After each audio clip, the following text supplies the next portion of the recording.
kunebantu abasebenza ngo-10 years ngokani basebenza like hours ngobalala. Mina angikasebenzi isikhathi eside. Ngikhumbula ngiyanyaka ukukhuluma nabo abantu bami bathi ukuthi angikho right. Bangitshela ukuthi wena awukadalela ukubala emsileni. Vele ulinda. Amen. Hallelujah. Amen. So ngayosebenza ama-hour amanye. Ngikhumbula sisemvuseleleni ehlawuhlawu. Ngikhohlwe manje ukuthi bathi ngikathi sesithathu washona lapha kwakhe.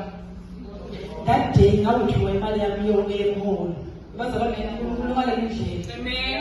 And bakhona abantu benza lokho. Khona la nganikela khona imali nyana benginanayo.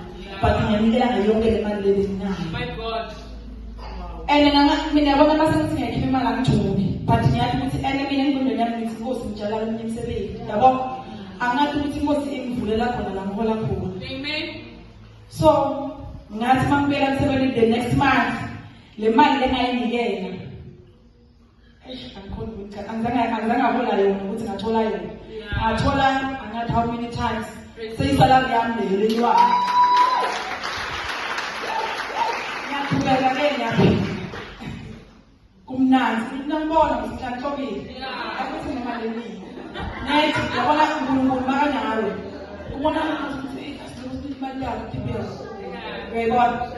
So ngaqhubeka kusebenza kulo msebenzi lo. Okay fine. But ngangabi right emtimbeni ukuthi la sebenza lapha ngisakhona ukumelana nakhadana nami. Okay ngiyele emsebenzini nje ukuthi madoda mina ngisakhona ukusebenza la. But bangenele attitude nyana. But mina ngiyamthanda uNkulunkulu ukuthi ufaka nami hlezi ngithandana. And mina ngiyachikisa kuthika wena.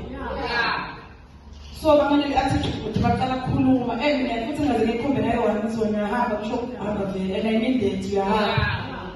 Because it's important akwenza uzuyekele abantu bahudulane nami bangidosele emadzakeni wena ukhona kanona umbani uvuma njani babukise nami wena ukhona sengithe Jehova bakhombe ukuthi unjani.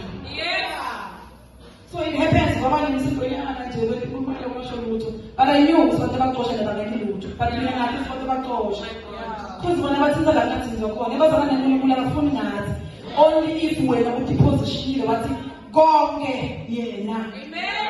Ungaziyo ukutala imindo yebantu ngisho kona ukuthi unenkala moyo ubhuqa phansi Inkosi ngiyalahla enkala la. But nyalo kalumele. Yebo ngimkhulele but nyalo kalumele.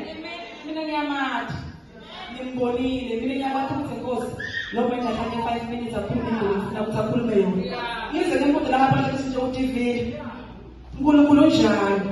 Okay asiyeke babaxosha ke labo bathi ukufaka ugayela mina kwini. Mina ngitheni mina ngimaza nje awudlaleli lakini. And awudlaleli ngoba mina Jehova lenithemba. Lekuthi mase umthinta wona ngiyabuyela kwethe babe. Ngiyangiyisaba ngimkholi. Wena ngoba wamdala. And ngicabanga nje uma ngabe impi yakho seyiwa nguwe nanikazi. Mina ngisangena haleluya. Ngiyaqhubeka impilo njalo. Ngasho ngase ngidakuthola ngitshela konke. Haleluya.